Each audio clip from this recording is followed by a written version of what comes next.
যদি কোনো ব্যক্তি 5 ওয়াক্ত নামাজ 5 ওয়াক্ত সালাত সময় মতো ওক্ত মতো আদায় করতে পারে, রাসূলুল্লাহ তার হাত ধরে জান্নাতে নিবে।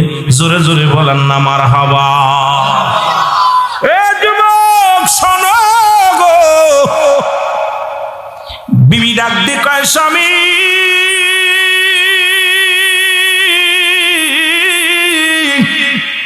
আপনার কাছে দামি কাপড় চাই না, দামি পোশাক চাই না, ভালো খাবার চাই না, আপনি আমাকে একটু সময় করে দিবেন, আমিও যেন সময় মতো উক্ত মতো যেন 5 ওয়াক্ত নামাজ আদায় করতে পারি।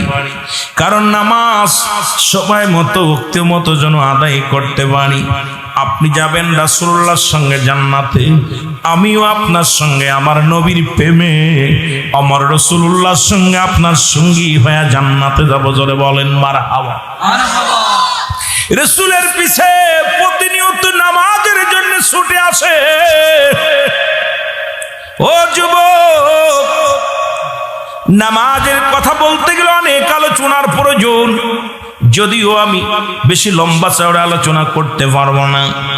কাফের এবং মুসলমানদের মধ্যে পার্থক্য হলো নামাজ। সমস্ত খারাপ কাজ থেকে বাঁচায় নামাজ।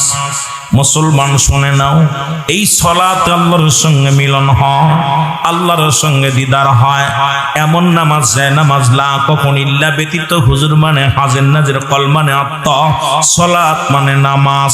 এই নামাজ, এই নামাজের মধ্যে রব্বে কারিমকে হাজির নাজির জানিয়া, রব্বে কারিমকে হাজির নাজির জানিয়া দুনিয়ার জল্পনা কল্পনা দূরে ফেলে রব্বে কারিমকে সেজদা করতে পারবেন। এই নামাজি কেবল পারে আল্লাহ পর্যন্ত পৌঁছায় দিতে। জোরে বলেন মারহাবা। ও যুবক শোনো গো, রাসূলের পিছে প্রতিনিয়ত আনসারী নামাজ আদায় করতে আসে। রাসূল সালাম ফিরায়, নামাজ শেষ করে আসসালামু আলাইকুম ওয়া রাহমাতুল্লাহ, আসসালামু আলাইকুম ওয়া রাহমাতুল্লাহ। আনসারী পিছন থেকে উঠে দৌড়ে মারে চলে যায়। নবীজি ডাকতে বলেন, সাহাবীরা রে, ও আমার সাহাবীরা, প্রতিদিন আমার আনসারী আব্দুল্লাহ আনসারী দেখি নামাজে আসে, আবার ছুটে দৌড়ে বাড়ির দিকে চলে যায়। কারণটা কি রে? সাহাবীরা বলে, ইয়া রাসূলুল্লাহ, ইয়া হাবিবাল্লাহ, হয়তো দুনিয়ার কোনো ঝামেলার মধ্যে পড়ছে, দুনিয়ার কোনো প্রেমের পড়েছে। আমার নবী কয় না, আমি নবী নিজেই খবর নিব, আমি নবী নিজেই খবর নিব। রাসূলুল্লাহ নিজেই খবর নিতে গেলেন। সালাম দা, আসসালামু আলাইকুম, আসসালামু আলাইকুম আলাল বাইত, আসসালামু আলাইকুম আলাল বাইত। 3 বার সালাম দিলেন নবীজি, একবারও সালামের জবাব পাইলেন না।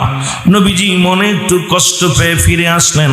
পিছন থেকে আনসারী উত্তর দেয়, আলাইকুম আসসালাম ইয়া রাসূলুল্লাহ, ওয়ালাইকুম আসসালাম ইয়া হাবিবাল্লাহ, ওয়ালাইকুম আসসালাম ইয়া রাহমাতাল লিল আলামিন। জোরে জোরে চিল্লায়া বলা যাবে না মারহাবা। আল্লাহর নবী ডাক দিয়ে বলে, আনসারী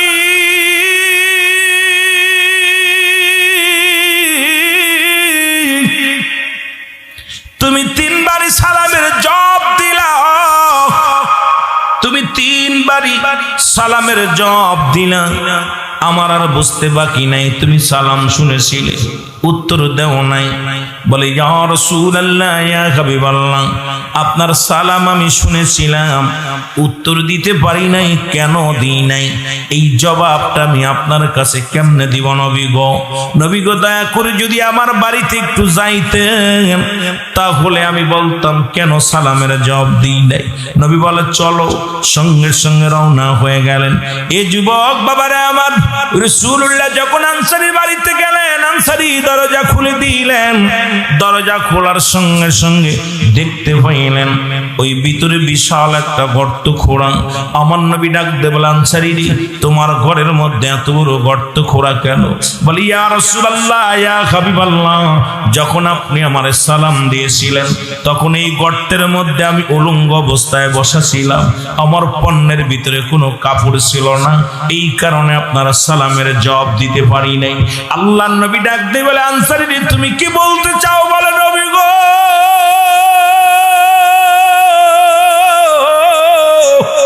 এই কারণে আপনার সালামের জবাব আমি দিতে পারি নাই নবী গো। ও আমার মায়ার নবী। আমার নবী ডাক দিয়ে বলে, আনসারী,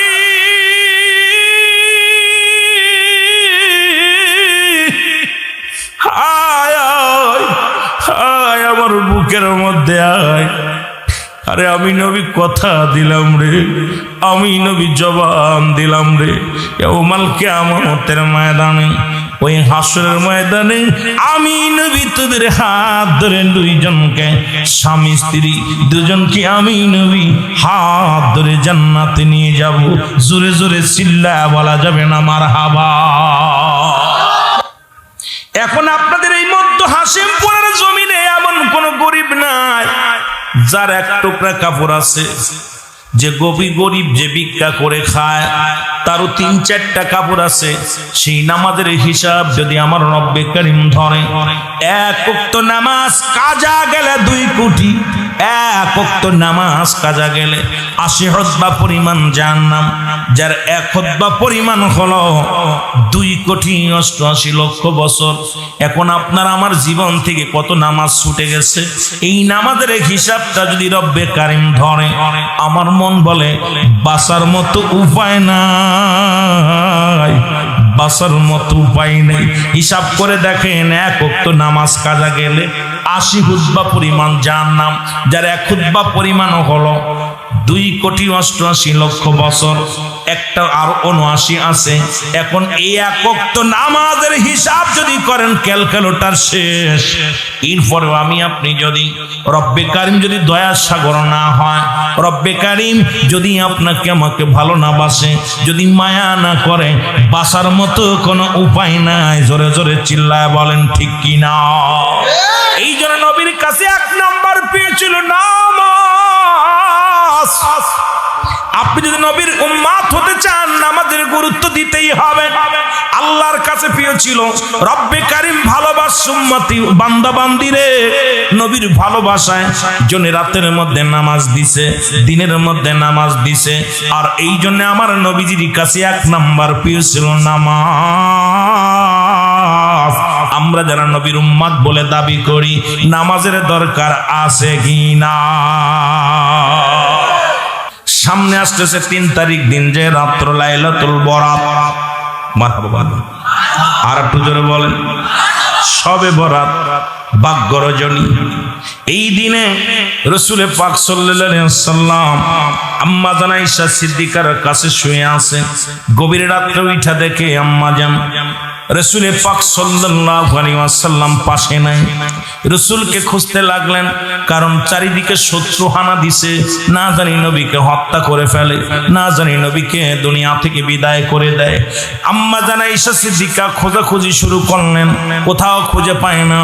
খুঁজতে খুঁজতে যা পাইলেন রহমতের নবী জান্নাতুল বাকির মধ্যে বসে বসে, যেখানে ১০,০০০ সাহাবী, কত হাজার?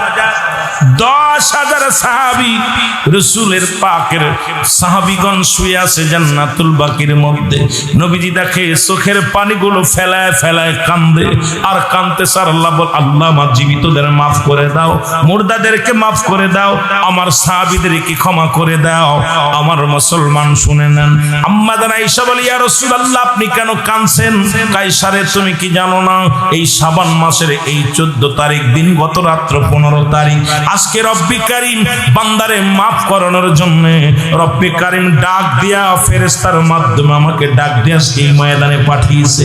সর্বপ্রথম আমি দুনিয়া থেকে যারা বিদায় হয়ে গেছে তাদের জন্য মাগফিরাত কামনা করি। এরপরে যারা দুনিয়াতে আসে তাদের জন্য রব্বি কারীমের দরবারে ক্ষমা চাই। ও আমার ভাইরা, আমার বন্ধুরা, আমার আর উম্মতের মধ্যে মুসলমান এমন ভাগ্যবান রাত আল্লাহ দান করেছে। এই উম্মতের যদি বিচার করে কথাগুলো মনে পড়ে গেল, মুসা আলাইহিস সালাম একটা লাঠি নিয়ে রওনা দিলেন পাহাড়ের দেশে, পাহাড়ের মধ্যে উঠতেছিলেন। আল্লাহু মুসা নবীর সামনে বিশাল একটা পাথর, এই পাথরটা যখন মুসা আলাইহিস সালামের সামনে দেখতে পাইলেন, মুসা নবী পাথরটা দেখে বড় আশ্চর্য হয়ে গেলেন। পাথরের চারিদিকে ঘুরে আর আল্লাহ, এই দুনিয়ার মধ্যে আমি এত বড় পাথরের ইতিপূর্বে দেখি নাই। রব্বে কারীম এত সুন্দর পাথর, চমৎকার, যার চাকচিকা করতেছে, নূরের ঝলক মারে পাথরের মধ্যে, এত সুন্দর পাথর তো দুনিয়ার মধ্যে আমি দেখি নাই রে আল্লাহ। আমার আল্লাহ কয় মুসা রে, তুমি পাথর দেখে দাঁড়ায় গেছো, পাথরের উপরটা দেখে তুমি আশ্চর্য হয়ে গেছো, ভিতরটা যদি দেখতে আরো আশ্চর্য হয়ে যাইতা। আল্লাহ রাখতে বলে মুসা, মুসা কয় আল্লাহ এই উপরটা তো সুন্দর। আমার আল্লাহ কয় মুসা রে, ভিতরটা আরো সুন্দর, জোরে বলা যাবে না মারহাবা। আমার আল্লাহ কয় মুসা রে, তুমি কি ভিতরটা দেখতে চাও? বলে আল্লাহ দেখতে চাই। সঙ্গে সঙ্গে বলে আমাদের কত দাম দেখছেন নি, 50 বছর 100 বছর রসুল মুসার আল্লাহ আল্লাহ ওই নবীর উম্মত হইলে ভালো হইতো। মুসা নবী আফসোস করছে, আল্লাহ আখির নবীর উম্মত বানাই নিতে ভালো হইতো। এই নবীর উম্মতের এত দাম, এই নবীর কত দাম, সেই আখির নবী রাহমাতাল লিল আলামিনের উম্মত গুলো যদি এই পৃথিবীর মধ্যে একটা রাত পেয়ে যায়, লাইলাতুল কদর, লাইলাতুল বরত, এই ভাগ্যবান যদি রজনী পেয়ে যায়, একটা রাত যদি কারোর কপালে জুইতে যায়। আমার দেশের অসংখ্য মৌলবীরা এখন এখান থেকে ফিরাচ্ছে, আমাদের দেখে আগেতে যাও আপনার ওই এতেকাফে বসতো। এই যে রোজাটা শুধু আমাদের উপরে নাই, রোজা পূর্ববর্তী উম্মতের উপরও ফরজ ছিল, আমাদের উপরে ফরজ হয়েছে। রোজা সমস্ত ইবাদত বন্দেগী আল্লাহ রাব্বুল আলামিন বাবারে অনেক আলোচনা, এখন কেমনে কোন দিকে যাবো, অনেক বিষয় দরকার ছিল আলোচনা। তবে আমি যেহেতু টাচ দিয়ে একটু খেয়াল করবেন, অনেক অনেক অনেক নেকি হলো রোজার, আল্লাহ পাক নিজ হাতে রোজার সব দিবে। জোরে বলেন না মারহাবা, আর একটু জোরে বলেন না। এই রোজার মাসে মোট 19-20টা আছে ফজিলাত, আমার আলোচনাটা আছে ইউটিউবে দেখে নিবেন। যদিও টাচ দেওয়ার জন্য একটু টাচ দিই, এই রোজা আমরা মনে করি রোজার মাসে সেহরি খাওয়া, রোজা রাখা, এরপর ইফতার করা, তারাবি পড়া, এই করা মনে করি ফজিলাত। আরো বাকি যে আছে ফজিলাতপূর্ণ, এগুলো আমরা অধিকাংশই পালন করি না। জোরে বলেন ঠিক কিনা, আরো জোরে বলেন ঠিক কিনা। রোজার মাসে রোজার 1 নাম্বার হলো চাঁদ দেখে রোজা রাখা। মারহাবা বলেন না, আরো জোরে। চাঁদ দেখে রোজা রাখতে হবে, চাঁদ দেখে রোজা ভাঙতে হবে। চাঁদ দেখে মাশাআল্লাহ আমাদের দেশে এখন আর চাঁদ দেখার জন্য কেউ অপেক্ষা করে না। আগে মুরব্বীরা দেখছি চাঁদ দেখার জন্য বিকেল হলে, আমার আব্বারে দাদাগরে দেখছি, ভাইদের দেখছি, বিকেল হলেই মোটামুটি পূর্ব আকাশ পশ্চিম আকাশের দিক সবার নজর, ওই কোথায় ফাঁকা জায়গা দাঁড়ায় দাঁড়ায় দেখবে চাঁদ। এই চাঁদ দেখে রোজা রাখতে হবে। যদিও দর্শনীয় নয়, যদিও বাংলাদেশে হেলাল কমিটি, চাঁদ দেখা কমিটি আছে, তারা যেটা বলবে ওইটা নিয়মে যদি করি রোজার কোনো গুনাহ নাই, দর্শনীয় নাই। তবে উত্তম ফজিলাত হলো চাঁদ দেখে রোজা রাখতে হবে। সুবহানাল্লাহ বলেন না, আর একটু জোরে, আর একটু জোরে। কি দেখতে হবে? চেষ্টা করবেন, কোন মৌলবী কি বললো দেখার সময় নেই আমাদের, আমরা চাঁদ দেখার জন্য অপেক্ষা করবেন। এই মসজিদখানে ফাঁকা জায়গা আছে, একটু দাঁড়ায় দাঁড়ায় নিজ হাতে দেখবেন, নিজ চোখে দেখবেন, নয়ন ভরে দেখবেন, এবং চাঁদ দেখে রোজা ভাঙ্গা। মারহাবা বলেন না, শেষ করা। এর পরবর্তী দিন রোজা রাখা, সেহরি খাওয়া। সেহরি খাওয়া অনেকেই এই সেহরিটাকে, আমার বাবার আমার খুব খেয়াল করবেন, কয়েকটা কথাগুলো বলতে হবে, যেহেতু এইটা সুন্দর একটা বিষয় দিছে রোজার বিষয় একটু আলোচনা করার জন্য। আমার বাবার নামাজের তো আলোচনায় যেতে পারলাম না, কেবল মাত্র নামাজের ফজিলাত, নামাজের গুরুত্ব, নামাজ ভাঙ্গার কারণ, নামাজের ওয়াজিফা, সুন্নাত, নফল দিয়া এগুলো আলোচনা করতে গেলে এই বাবারে বাবা ভিতরে বাইরের ফরজগুলো দিয়া, নামাজ ফরজ হলো কেমনে, এগুলো বিস্তারিত বলতে গেলে বিস্তারিত সময় দরকার 2-4 ঘন্টা। এখন তো আরো মাপবার খেদমত রয়েছে, একটু টাচ দিতে হবে যেহেতু কমিটি দাবি করছে। তবে রোজার ফজিলাত গুলো যখন সেহরি খাবেন, সেহরি হলো শেষে খাওয়া সুন্নাত, সুবহানাল্লাহ বলেন না, শেষ পর্যায়ে। আমরা কিন্তু সেহরি খাই 3টা বাজলেই খাই না বাবা, 3টার সময় ওইটা আপনি কাজ করবেন কি, আপনি তাহাজ্জুদের নামাজ পড়বেন, কোরআন তেলাওয়াত করবেন, বয়া বয়া নবীর উপরে দুরূদ পড়বেন, একটু বৈশা বৈশা আল্লাহরে ডাকবেন। শেষ রাত্রে একদম সেহরি শেষ পর্যায়ে এসে সেহরি খাওয়া হলো সুন্নাত, সুবহানাল্লাহ বলেন না, একদম শেষ পর্যায়ে। আর ইফতার করাটা হলো, খুব খেয়াল, ইফতার করাটা হলো একদম সমাসমিতে, দেরি করা যাবে না। ইফতারি আমরা অনেক দেখি আমাদের মা চাচিরা, দেখা যায় ওই আজান পড়তেছে, ঘর দরজা শুটতেছে, ইফতার গুছাচ্ছে, ছেলে মেয়ের খাওয়াচ্ছে, নিজে বিরাজ করতেছে। কারণ হলো ওদের একটা কারণ করা করতে করতে দেরি করে। রাসূল বলছে তুমি সেহরিটা করবা দেরিতে, ইফতার করবা দ্রুত সময় মতো, মানে আগে তাড়াতাড়ি, সুবহানাল্লাহ বলেন না, আর একটু জোরে বলেন। সেহরিটা করবেন কি পরে, যাতে করে সেহরি শেষ ইমাম মুয়াজ্জিন আজান দিবে, আজান দিলে মা বোনেরা ভিতরে নামাজ পড়লে আপনি মসজিদে এসে জামাতে নামাজটা আদায় করে চলে যেতেন। কিন্তু আমরা 3টের সময়টা খাইয়া ঘুরে পড়েও ফজরের নামাজি কাজা, অথচ নামাজও ছিল ফরজ, রোজাও ছিল ফরজ, সেহরি খাওয়া সুন্নাত। সেহরি যদি না খান রোজা হবে, কোনো গুনাহ হবে না। আমাদের আরেকটা বিপদ আছে, সেই বিপদটা হলো মুরব্বীরা ভুল করে। সেই ভুলটা হলো দেখা যায় তারাবির নামাজের সঙ্গে সংযোগ করে ফেলেছে, যে তারাবি যেদিন পড়তে পারে ওদিন রোজা রাখে, তারাবি না পড়তে পারলে রোজা রাখে না। দেখা যায় সেহরি খাইলে রোজা রাখে, না খাইলে রোজা রাখে না। তারাবির সঙ্গে রোজার কোনো সম্পর্ক নাই, কারণ নামাজ রোজা হলো ফরজ, তারাবি হলো সুন্নাত। এই সুন্নাত যদি আপনি কোনো আদায় না করতে পারেন কোনো গুনাহ হবে না আমার বাবারা আমার। কিন্তু ওই রোজার সঙ্গে কিন্তু এটা উত্তম হলো তারাবি পড়তে হবে, এটা উত্তম। রাসূল পাক সাল্লাল্লাহু আলাইহি ওয়াসাল্লাম সারা দিন রোজা রাখতেন আর রাত ভরে দাঁড়িয়ে দাঁড়িয়ে সালাত আদায় করতেন। জোরে বলেন না মারহাবা, আর একটু জোরে বলেন মারহাবা, আরো জোরে। এখন আমাদের তো অবস্থা, নামাজ দাঁড়াইলে মোটামুটি যে 20 রাকাত পড়লো 20 সেকেন্ডে শেষ, 20 সেকেন্ডে শেষ। অথচ হুজুরে পাক সাল্লাল্লাহু আলাইহি ওয়াসাল্লাম নামাজ দাঁড়াইছে, এমন ভাবে নামাজ পড়ছে, সেই নামাজে ঘন্টার পর ঘন্টা কাটিয়ে দিয়ে কোরআন তেলাওয়াত একবারে 15 পারা পড়ছে, এক খতম হয়ে গেছে নামাজের ভিতরে। নামাজ তেলাওয়াত শুরু করছে, তেলাওয়াত করতে করতে আমার নবী সাহাবীরা, আমার বাবার একদিন রাসূল পাক সাল্লাল্লাহু আলাইহি ওয়াসাল্লাম যখন মক্কা থেকে মদিনায় হিজরত করলেন, হিজরত করার পর রাসূল পাক সাল্লাল্লাহু আলাইহি ওয়াসাল্লাম একটা ঘরের ভিতরে বা একটা তাঁবুর মধ্যে আশ্রয় নিলেন। নেওয়ার পর এখানে শত্রুপক্ষ আনাদ, রাসূল বললেন তোমরা দুইজন, একজন 12টা পর্যন্ত পাহারা দিবা, আর একজন 12টা থেকে শেষ রাত পর্যন্ত পাহারা দিবা। তো 12টার পরে যে আসলেন উনি চিন্তা করলেন রাত শুধু শুধু জেগে লাভ কি, নামাজ দাঁড়ায়। উনি নামাজে কিরাত পড়া শুরু করছে, নামাজ পড়তেছে, শত্রুরা এসা হানা দিছে। রাসূল পাক সাল্লাল্লাহু আলাইহি ওয়াসাল্লাম যে তাঁবুর মধ্যে আছে, শত্রুরা আয়া চিন্তা করছে ওটা গাছ দাঁড়ায় আছে নাকি তীর মারছে দূর থেকে। তীরটা যখন মারছে উরতের ভিতর দিয়ে ঢুইকে পার হয়ে একদম ভিতরে ঢুকে গেছে।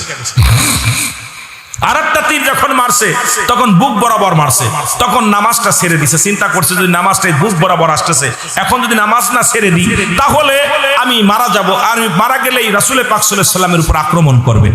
এখন সকাল হয়ে গেল, রাসূলুল্লাহ তাবু থেকে বাইর হলো, উঠে দেখে সাহাবী কাঁদতেছে, ইয়া রাসূলুল্লাহ ইয়া হাবিবাল্লাহ। নবীজি বলতে, সাহাবী কেমনে হলো? বলে ইয়া রাসূলুল্লাহ তীর মারছে। দ্বিতীয় আমি এমন, আমাকে মারলো কেমন করে? বলে ইয়া রাসূলুল্লাহ মনে করলাম যে রাতটা শুধু শুধু জেগে লাভ কি, নামাজের মধ্যে কাটায় দিই। যখন নামাজের মধ্যে পড়তেছিলাম নামাজে এত মজা লাগতেছিল, নামাজে এত আনন্দ লাগতেছিল, ইয়া রাসূলুল্লাহ যদি মৃত্যুর আশঙ্কা না থাকতো আর আপনি যদি এই তাঁবুর মধ্যে না থাকতেন, আমার জীবনটা চলে গেল, আমি নামাজ ছাড়তাম না। সুবহানাল্লাহ বলেন না, আরো জোরে বলেন না। তার মানে নামাজে কত মজা পাচ্ছিল। আর আমরা নামাজে গেলে স্যান্ডেলের চিন্তায় নামাজ হয় না, ছেলে মেয়ের চিন্তায় নামাজ হয় না, বাজারের চিন্তায় নামাজ হয় না। আসরের সাথে নামাজ একদম তাড়াতাড়ি, সিজদা ইমামের আগে মারতে পারলে বাঁচে, বাজার করতে হইব, বাজার বাড়ি নিতে হইব। এই জন্য দুনিয়ার জল্পনা কল্পনা নামাজের ভিতর ঢুইকা, এই নামাজ আপনার নামাজ কবুল হচ্ছে আপনি নিজেই বুঝতে পারবেন। আপনার নামাজ আল্লাহর দরবারে কবুল হয়েছে আপনি নিজেই বুঝতে পারবেন। কেমনে বুঝতে পারবেন? আপনার দ্বারাই মিথ্যা কথা বলা সম্ভব হবে না, আপনার দ্বারা ছলছতরি করা সম্ভব হবে না, আপনার দ্বারাই ফায়সা কথা বলা সম্ভব হবে না, আপনার দ্বারা এই উঠা বসা মিথ্যাবাদী মিথ্যা কথা বলা সম্ভব হবে না। এক কথায় আপনার আপনার নামাজ আপনার কবুল হচ্ছে আপনি বুঝতে পারবেন যখন আপনার সমস্ত খারাপ কাজ থেকে আপনি পরিত্রাণ পাইছেন। তখন আপনার ভিতরে একটা অনুশোচনা হবে যে আমি কেবল সালাত আদায় করলাম, আমি এদিকে অন্যায় করবো না, এফেলি যাবো না, ওফেলি করবো না, এফেলি কথা বলবো না। তখন আপনি বুঝতে পারবেন আপনার নামাজ কবুল হচ্ছে। কিন্তু আমার দেশে নামাজ উপর কপাল ছুলে ফেলতেছি, এখনো নাতিরে বিয়ে করতে চাই, এখন নামাজ কপাল ছুলে ফেলতেছি, বাজারে যা কম বেশি করি, মিথ্যা বলি, আমরা বাজার ছেলেদের সাথে আমার মুখ খারাপ করি, ফাইসা কথা বলি, তার মানে নামাজ শুধু পড়তেছি, নামাজ আদায় হচ্ছে না। জোরে বলেন ঠিক কিনা? এই জন্য লা লা কখন ইল্লা ব্যতীত হুজুর মানে হাজির নাজির, কল মানে আত্মা, সালাত মানে নামাজ, লা সালাতা ইল্লা বিহুজুরিল কল। হুজুর হাজির নাজির, হুজুর মানে হাজির নাজির, আল্লাহকে হাজির নাজির করে আমাদের নামাজ পড়ার দরকার। জোরে বলেন না মারহাবা। করতে পারেন? আল্লাহরে হাজির নাজির করে নামাজ পড়লে দূরই ঠুকা মেরে দূর মারা সম্ভব না। নামাজের ভিতরে এমন ভাবে রুজু হয়ে যাবেন, কেরাত পড়তেছেন, আপনি রুকুতে যাচ্ছেন, সিজদায় যাচ্ছেন, সব পরিবর্তন হয়ে যাবে। আমার ভাইয়েরা, আমার যে কথাগুলো বলতেছিলাম ওদিক সব এদিকে চলে যাচ্ছে। যেটা বলতেছিলাম সারাদিন রোজা রাখবেন, সেই রোজা হলো রোজা রাখা পরে ইফতার করবেন। ইফতার অন্য মানুষকে ইফতার করানো সুন্নাত, নিজে করবেন। এবং আমাদের দেশে আরেকটা ভুল আছে, সেটা হলো দেখা যায় ইফতার করাতে গেলে চিন্তা করি, অনেকেই দাওয়াত দিল, ভাই আমার দাওয়াত দিল, আমি কোমরে করে একটা খেজুর নিয়ে যাই, চিন্তা করি উনার বাড়ি খাইলে আমার রোজাটা উনার হয়ে যাবে। আছে না ভাই এরকম কথা কয় না? আছে না? আছে। এবার ও কি করে, কোমরতে খেজুরটা বাইরে করে খায়, পানি খেয়ে তারপর উনার দাওয়াতেরটা খায়। এরকম অসংখ্য মানুষ আছে। খোদার কসম, আপনার রোজা থেকে কিঞ্চিত পরিমাণ কম আপনার একটা নেকিও নেবেন আমার আল্লাহ। আপনার সম পরিমাণ আমার ভাই আমাকে দাওয়াত দিলে আমি যে রোজা যে ফজিলাত যেটুকু আমার রোজা থেকে কিঞ্চিত পরিমাণ কাটা হবে না। আমার যে সব হতো, আমার যে রোজার যে নেকি হতো, এই সম পরিমাণ নেকি যে ব্যক্তি আমাকে পরিপূর্ণভাবে আদর করে, মহব্বত করে, মায়া করে যিনি ইফতার করালেন, আমার ভাইয়ের আমল নামে আল্লাহ লিখে দিবে। জোরে বলেন সুবহানাল্লাহ। কিন্তু আমার নেকি একটাও কাটবে না। কিন্তু আমরা ভুল করি যে রোজা ডোনার দিয়ে দিব, সারাদিন না খেয়ে থাকলাম, রোজা ডোনার দেওয়া যাবে না। এই যে একটা ভুল করি আমার মুরব্বীরা, এইটা খবরদার ভুল করা যাবে না। এই ভুলটা করা যাবে না। আমার ভাইয়ের দিকে খেয়াল রাখা লাগবে। এই মোট 20টা ফজিলাত আমি বলতেছি আগেই, যেটা 20টা ফজিলাত নিয়ে 1 ঘন্টা আলোচনা আছে, ইউটিউবে দেখবেন রোজার ফজিলাত সিদ্দিকুল আমিন সিদ্দিকের আলোচনা আসলে অনেক সুন্দর সুন্দর আলোচনাগুলো, এটা নিয়ে একদম বিস্তারিত কোরআন হাদিস দিয়া সুন্দর ব্যাখ্যা বিশ্লেষণ দিয়ে আলোচনা করেছি, যেটা আপনাদের জন্য, আপনাদের বোঝার জন্য। যে রোজা আমার বাবারা, আমার শবে বরাত নিয়ে আলোচনা আছে, এই সবগুলো নিয়ে আলোচনা আছে, যেহেতু আমি এত বিস্তারিত বলতে পারতেছি না। এরপরে রোজা রাখা অবস্থায় আপনাদের কি করণীয়? কি করণীয় হলো আপনার এই 1 নাম্বার করণীয়, আপনি সারাদিন রোজা রাখবেন। রোজা রাখা অবস্থায় কেউ ঝগড়াঝাটিতে লিপ্ত হওয়া যাবে না। ঝগড়াঝাটিতে লিপ্ত হওয়া যাবে না। যদি কোনো ব্যক্তি আপনাকে গালি দেয়, ভাই আমি রোজা আছি, কেউ যদি আপনাকে পাড়ায় ধরতে জুন্ডাল করে, অনেকে আছে বেজাল বাতাতে চায়, আপনি সঙ্গে সঙ্গে ভাই জান আমি রোজা আছি কয়ে সরে চলে যাবেন। আমার ফজিলাত হলো গভীর মনোযোগ, রোজা রাখা অবস্থায়, এই অবস্থায় আপনি কি করবেন? ওই ঝগড়াঝাটি থেকে লিপ্ত হবে, ফাইসা কথা থেকে লিপ্ত, দূরে থাকতে হবে। ফাইসা কথা, মুখ দেয়া ফাইসা কথা, এগুলো পরিহার করতে হবে রোজা রাখা অবস্থায়। আমার মুসলমান বাবারা, আমার যে ফজিলাত হলো, এই ফজিলাতপূর্ণ বিষয় হলো রোজা রাখবেন। আপনি রোজা রাখা পর দান দিয়ান বেশি করবেন। কি করবেন? দান দিয়ান বেশি করবেন। রাসূল পাক সাল্লাল্লাহু আলাইহি সাল্লাম দান দিয়ান বেশি করতেন। এরপরে কি রে ভাই, আপনাদের আমি বড়ি দেখার সময় আছে, আপনারা দেখলে আপনারা লস করবেন। যা হয় হোক, যেদিকে যাই যাক, কথা বলা শুরু করছি, দেখা যাক কোন বুদ্ধ যাওয়া যায়। আমার বাবারা, আমার যেটা বলতেছিলাম, যেটা এই রোজা রাখা অবস্থায় এরপরে আপনি সাদকাতুল ফিতরা এটা আদায় করবেন। রাসূল পাক সাল্লাল্লাহু আলাইহি সাল্লাম শেষের 10 দিন খুব গুরুত্ব, এইটা হলো, আমি এদিকে আরো আছে, আমি যাইতেছি পরে। শেষের 10টা দিন হচ্ছে সবচেয়ে গুরুত্ব। রোজাকে 3টে ভাগ করছে, রহমত, মাগফিরাত, নাজাত। কয়টা ভাগ? জোরে বলেন কয়টা ভাগ? রহমত, মাগফিরাত, নাজাত। শেষের 10 দিন রাসূল পাক সাল্লাল্লাহু আলাইহি সাল্লাম, এই যে এতেকাফ শব্দের অর্থ হলো আবদ্ধ থাকা। এতেকাফে থাকা অবস্থায় যদি কোনো ব্যক্তি মহল্লার কেউ মারা গেছে, জানাজায় শরীক হলে তার এতেকাফ ছুটে যাবে। এখন আমাদের দেশে যারা এতেকাফে বসে ভণ্ডামি করে, কারণ এতেকাবে বইয়া দেখা যায় মোবাইলে খালি গেম খেলতেছে, অনেক জায়গায় মোবাইলে গেম খেলে, মোবাইল দেখে, এরপরে শালির সঙ্গে আলাপ, বোর সঙ্গে আলাপ, ফোন বলে ওরে বাবার বাবা আলো কিনে কিনা কাটা হয়েছে নি, কি কিনছি বাজার রে বাবা।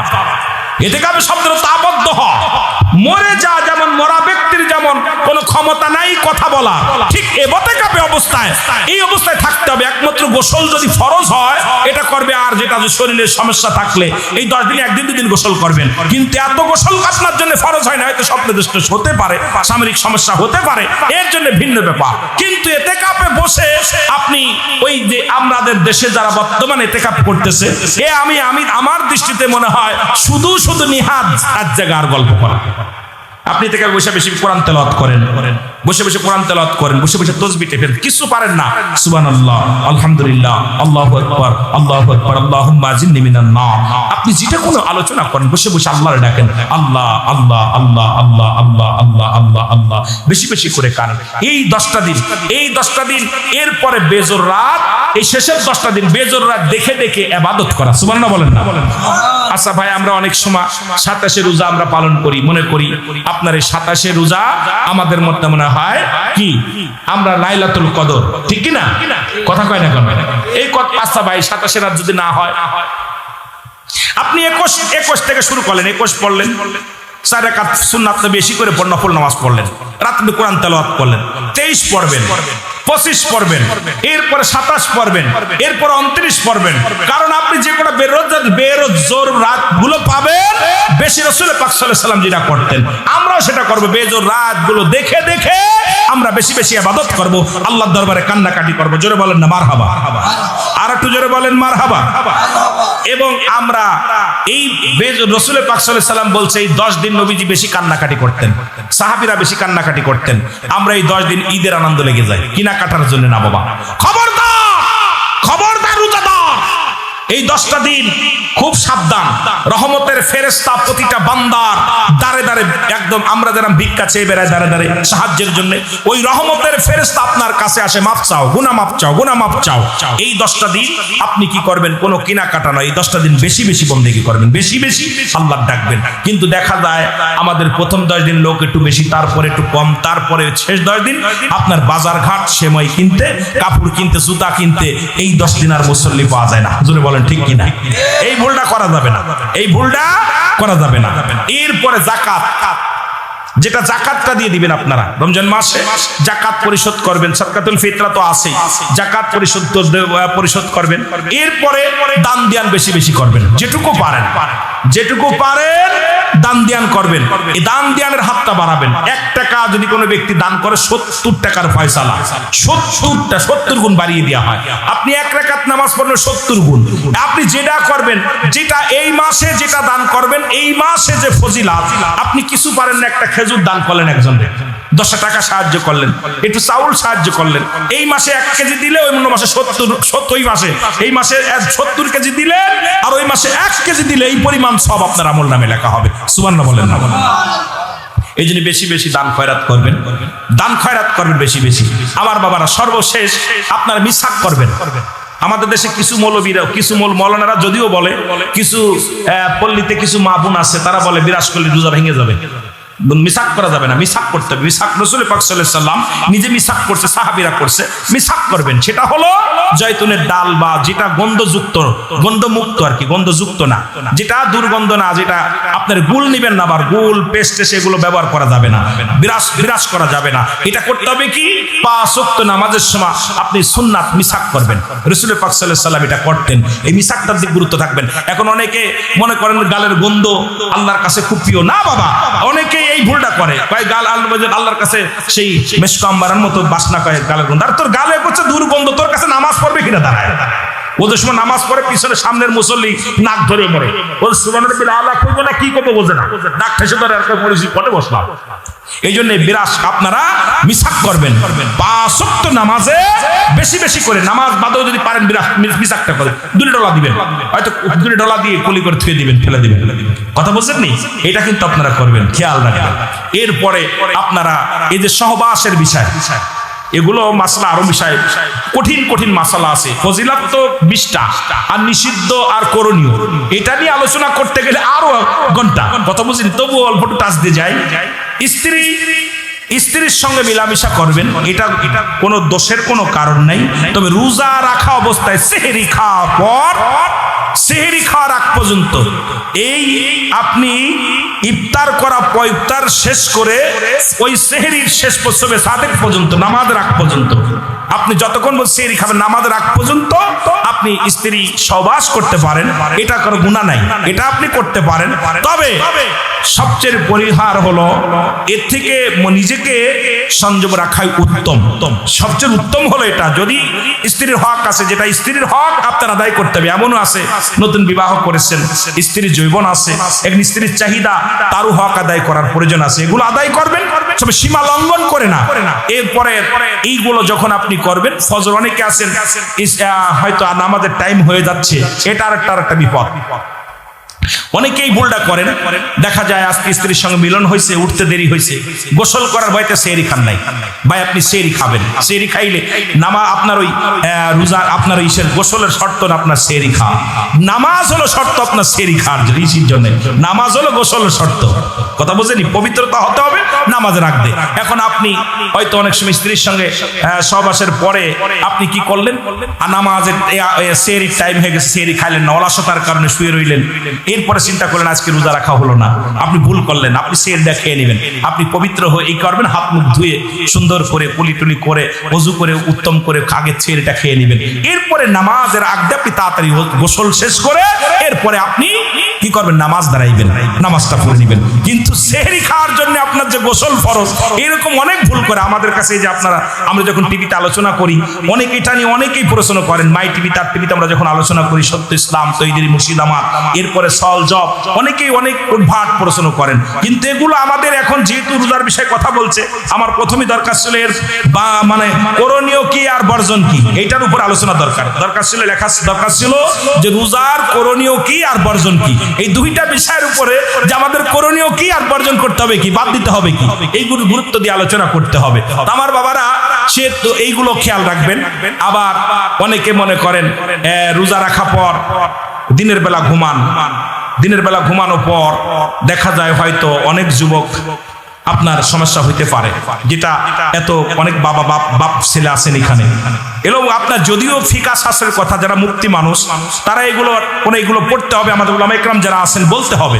তবে অনেকেই মূর্খ মানুষ যারা এই কথাগুলো বললে অনেকে চিন্তা করে হুজুর একদম কেমনে কথা বললো, না বাবা, এটা হলো যখন আপনি রাত দিনে ঘুমান, যে কোনো শয়তানের আশায় পড়ে আপনার যে কোনো সমস্যা হতে পারে, এর কারণে অনেক সময় রোজা ভেঙে যায়। না বাবা, রোজা ভাঙে না, এটা যদি আপনি তবে না রোজা রেখে না ঘুমানো উত্তম, না ঘুমানো উত্তম। যদি কোনো ব্যক্তি ক্লান্ত দেহর মধ্যে ঘুমায় পড়েন, এই অবস্থায় যদি নাইট প্রেসার হয় বা কোনো কিছু হয়, এতে রোজা ভাঙবে না, ইহার দ্বারা রোজা হালকা হয়ে যাবে, ঘুমানোর কারণে রোজা হালকা হয়ে যাবে। আপনি বেশি বেশি তওবা করে নেবেন, আস্তাগফিরুল্লাহ রাব্বি মিন কুল্লি জামবি ওয়া আতুবু ইলাইহি, তওবা করে নেবেন, বেশি বেশি তওবা করে ইস্তেগফার করে নেবেন। তবে রোজা থেকে না ঘুমানো উত্তম। সুবহানাল্লাহ বলেন না, আরো জোরে বলেন, আরো জোরে বলেন।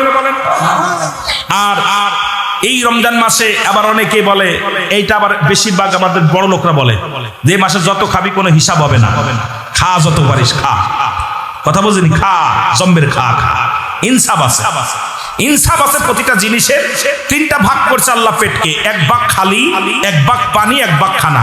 খুব খেয়াল, এক ভাগ তিনটা মানুষ, আপনি তো পশু না, দুধার করে খাইলেন, যত কম খেতে পারবেন, যত কম খেতে পারেন। তিনটা ভাগ করছে পেটকে, একটা ভাগ খালি, একটা ভাগ পানি, একটা ভাগ হলো খাবার। আপনি সবসময় জন্য একটা ভাগ খালি রেখে দিবেন, খালি রাখবেন একটা জায়গা, সেই জায়গাটা আপনি, আমার দেখা যায় ভালো মন্দ হইলে খুব খাইলাম, দাওয়াত পাইলাম আর খাইলাম, খাইয়ে গলা পন্ত দেখছো, রোজা কিন্তু 12টা বেজে যাবে। খুব খেয়াল, এদিক থেকে এমনি দিন তো বাদ আছে, কিন্তু রোজার কিন্তু 12টা বাজবে, কথা বুঝেননি? এই জন্য আপনারা খাওয়া দাওয়ায় খুব হিসাব, খুব হিসাব, খুব খুব হিসাব থাকবেন। আর এই যে রোজার মাস আসলে তো আমাদের সব গ্যাস বাড়ে, গ্যাস্ট্রিক। আমার বাবারা খুব খেয়াল থাকবেন, রোজার রোগের বিষয় হলো ভিন্ন। রোগ অবস্থায় আপনি দেখবেন খানার নিয়ন্ত্রণ করছেন, আপনার রোজার ভিতরে রোগ আপনাকে আল্লাহ নিয়ন্ত্রণ করে রাখবে। আপনি খেয়া বিশ্বাস করেন না, আপনি একটু বেশি রোজা রাখতে পারেন না, একটু সামান্য একটু খাইবেন, খাওয়া পরে একটু পানি বেশি খাবেন, পানিটা খেয়ে দোয়া পড়ে রোজা রাখা। যেমন এরপরে নিয়ত করার একটা গুরুত্ব, সেটা হলো নিয়ত। তো আমরা অনেকেই নিয়তটা যেটা আমরা সবাই নিয়ত আরবিতে করি, বাংলায় করি একটা রোজা, সেটা হলো আপনি যখনই নিয়তটা হলো ফরজ, রোজার নিয়ত করা ফরজ। নিয়ত করা কি ফরজ, এটা আপনি তো নিয়ত করছেন, খাওয়ার সময় তো নিয়ত করতেছেন যে আল্লাহ তোমার ভয়ে আমি রোজা রাখলাম, খাইলাম। আরবিতে অনেকে পারে না, জোরে বলেন পারেন নাকি? কথা কয় না কেন? তারপরে আপনার ইফতারের দোয়া আল্লাহুম্মা সামতু লাকা ওয়া তাওয়াক্কালতু আলা রিজকিকা, একদম অনেকেই পারি না, জোরে বলেন ঠিক কি না? কথা বলেন না কেন? এখন আপনি কি করবেন? আপনার করণীয় হলো, আমি ওদিক বিস্তারিত করতে গেলে সময় লাগবে বাবা, এই জন্য যত তাড়াতাড়ি যেতে হবে। তো বিশেষ করে বাংলা, আল্লাহ তোমার রাস্তায় তোমার সন্তুষ্টের জন্য রোজা রাখছিলাম, তোমার সন্তুষ্টের জন্য বাংলাম আলহামদুলিল্লাহ।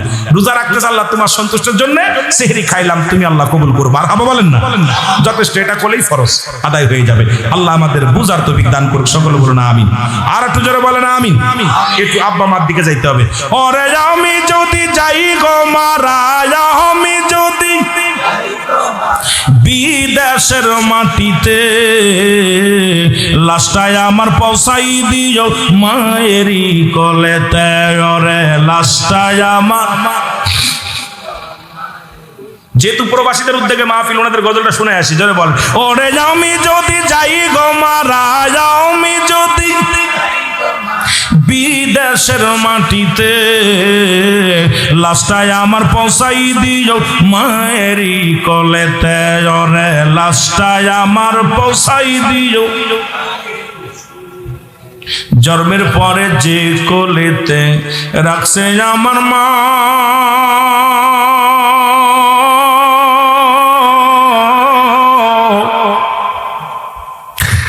সেই মাকে না দেখাইয়া আমায় দাফন দিও না, আমায় কাফন দিও না। এলাকাবাসী রে,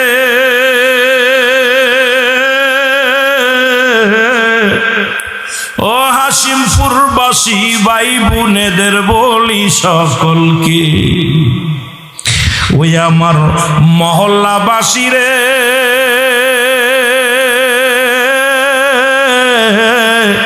একটা দাবি তোমাদের কাছে, জন্মের পরে যে কোলেতে রাখছে আমার মা,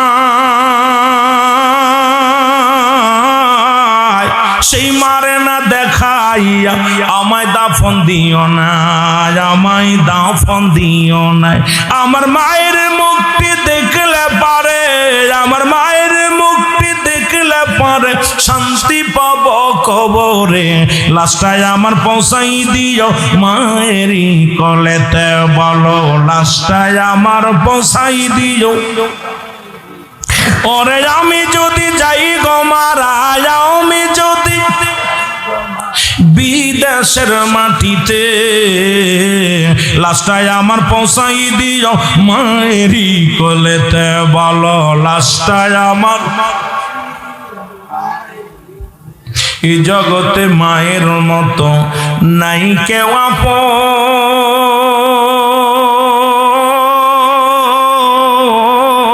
আপন, সেই মা বাবার না দেখাইয়া তোরা দিস না রে দাফন, আমার দিস না রে দাফন। এই জগতে বাবার মতো নাই কেউ আপন,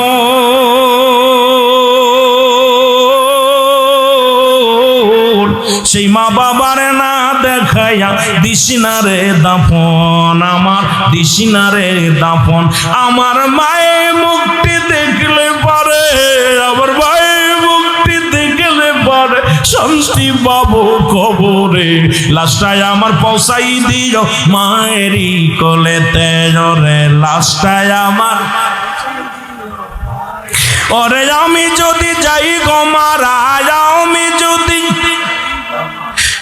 বিদেশের মাটিতে, লাশটায় আমার পৌঁছাই দিও মায়েরই কোলেতে জরে, লাশটায় আমার পৌঁছাই দিও। খালা বলো ফুফু বলো মায়ের মতন,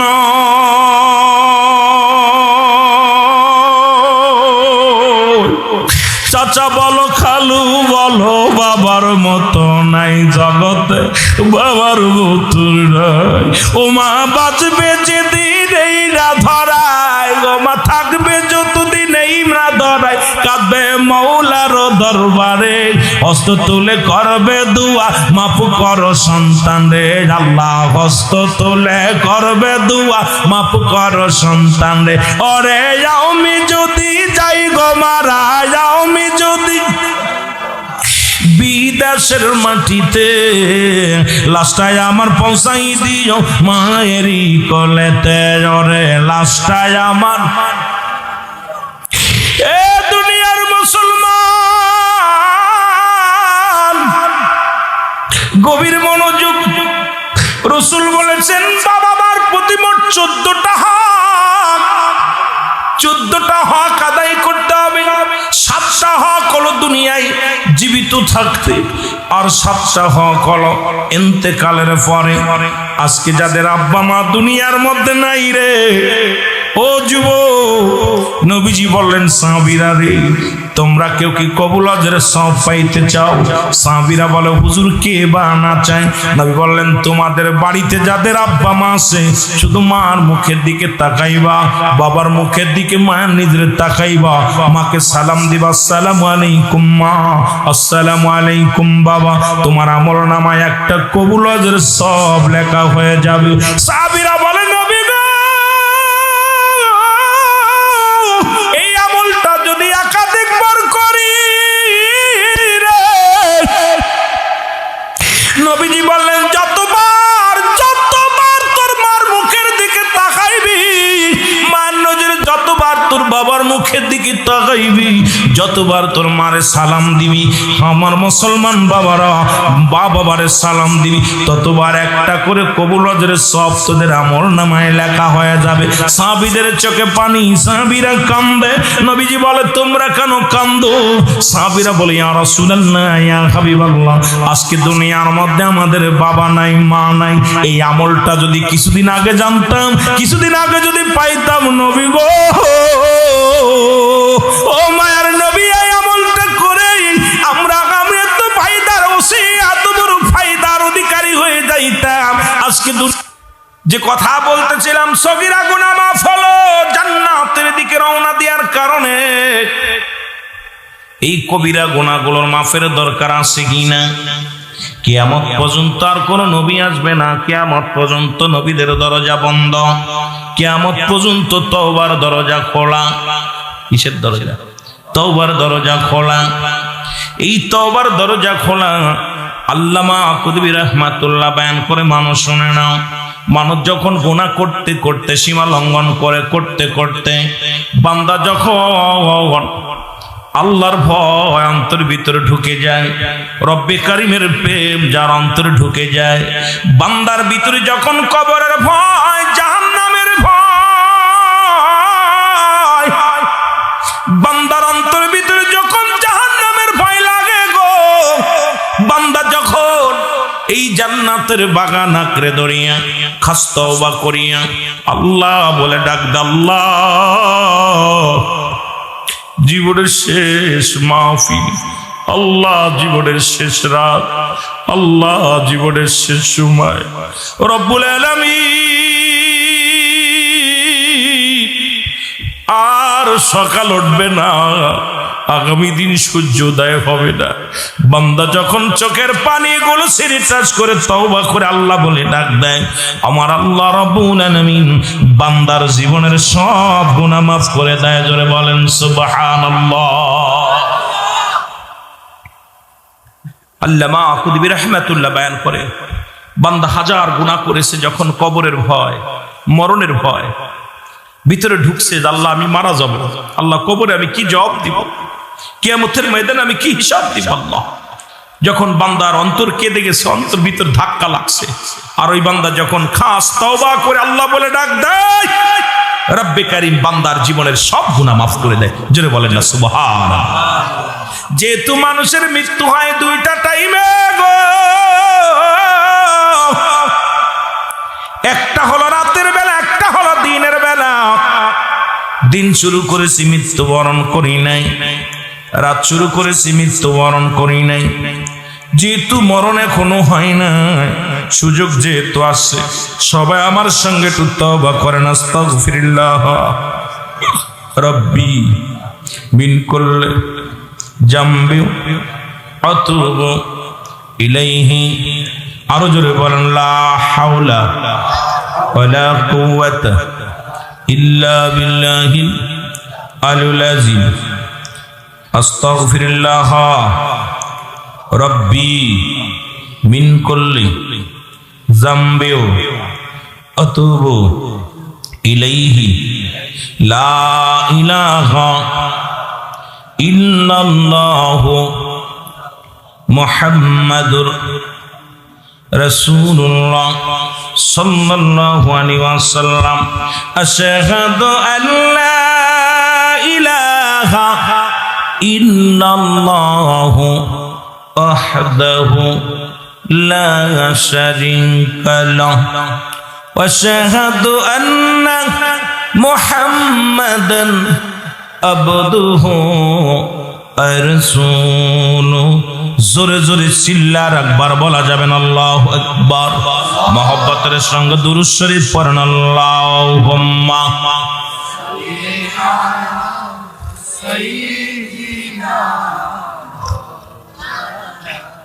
এই যে বাদান তওবা করলেন, জীবনটা যদি ভাগ্য ভালো হয়, এই যে তওবা করায় দিলাম, সারা জীবন যে গুনাহ করছেন, এখানে বসে একটা ফজিলাত হলো, রিয়াজুল জান্নাহ বেহেশতের বাগানে বসে তওবা করলেন।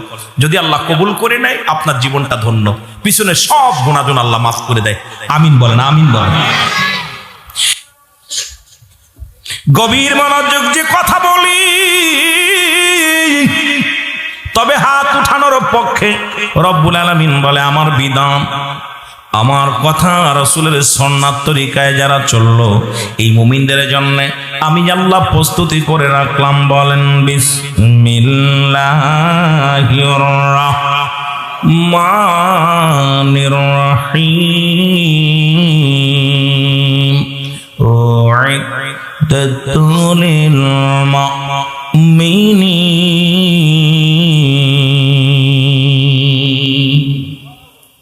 আল্লাহ বলে মুমিনদের জন্য, মুত্তাকিনদের জন্য আমি আল্লাহ একটা জান্নাত প্রস্তুতি করে রাখলাম। কেটা কেটা যাবেন, এবার হাত তোলেন। আরে হাত উঠতে ভয় পান কেন? হাত যেহেতু উঠাইলেন, মুমিনদের দিয়ে দিলাম। আপনি ভালো জায়গা দেখাইলাম, আর তুমি খারাপ জায়গার দরকার নেই। কিন্তু দেখলাম যশ আসছে, হাত উঠাই ফেলছেন, সেহেতু আপনাদের জন্য রেখে দিছে আল্লাহ 8টা জান্নাত। কয়টা জান্নাত? জোরে বলেন না কয়টা? কাদের জন্য? মুমিনের জন্য, আল্লাহ ওয়ালাদের জন্য, রাসূল ওয়ালাদের জন্য 8টা জান্নাত রেখে দিছে আল্লাহ। আর 7টা জাহান্নাম রাখছে আল্লাহ ভুলাদের জন্য, রাসূল ভুলাদের জন্য, যারা ভুলে গেছে এদের জন্য। সুতরাং আপনাদের হাত যেহেতু উঠছে, সেহেতু আল্লাহ যেন জান্নাতি, আমাদের 8টা জান্নাতের একটা জান্নাত যেন আল্লাহ ভিক্ষা দেয়। মারহাবা বলেন না? আর একটু জোরে বলেন মারহাবা। মদিনা যাইতে পারলাম না, মদিনা দেখতে না, বলো মদিনা যাইতে পারলাম না, মদিনা। আরো জোরে জোরে চিল্লায় বলেন মদিনা যাইতে পারলাম না, মদিনা। আমি অসহায় তাই এত দূরে রই, আমি অসহায় তাই এত দূরে রই, শুধুই সালাম জানাই, বলো শুধুই সালাম জানাই মদিনা। মদিনা দেখতে পারলাম না, মদিনা। মদিনার নাম কত মধু,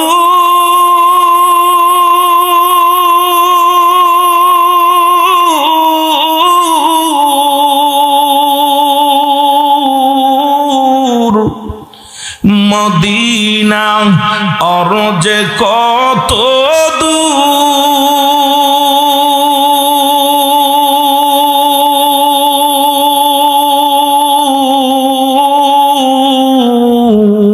ওই মদিনার পথের দুলি, বলো ওই মদিনার পথ মাখুতে পারলাম না, মদিনা যাইতে,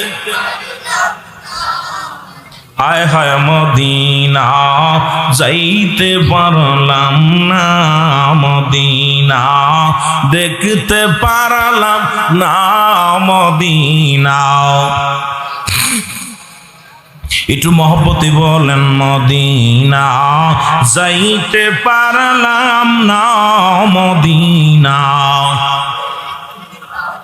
আমি অসহায় তাই এত দূরে রই, আমি অসহায় তাই দূর থেকে সালাম জানাই, বলো দূর থেকে সালাম জানাই, মদিনা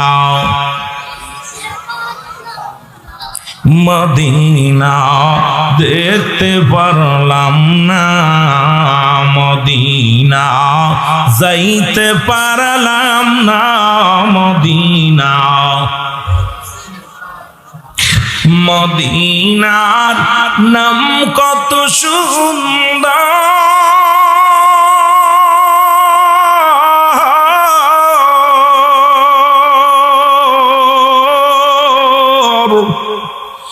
মদিনা কেরসে অন্তর,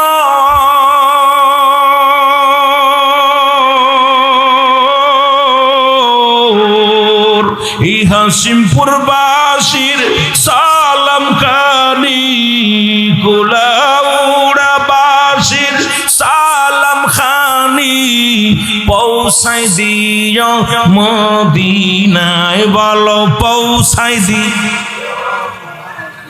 দায়, মদিনা যাইতে পারলাম না, মদিনা।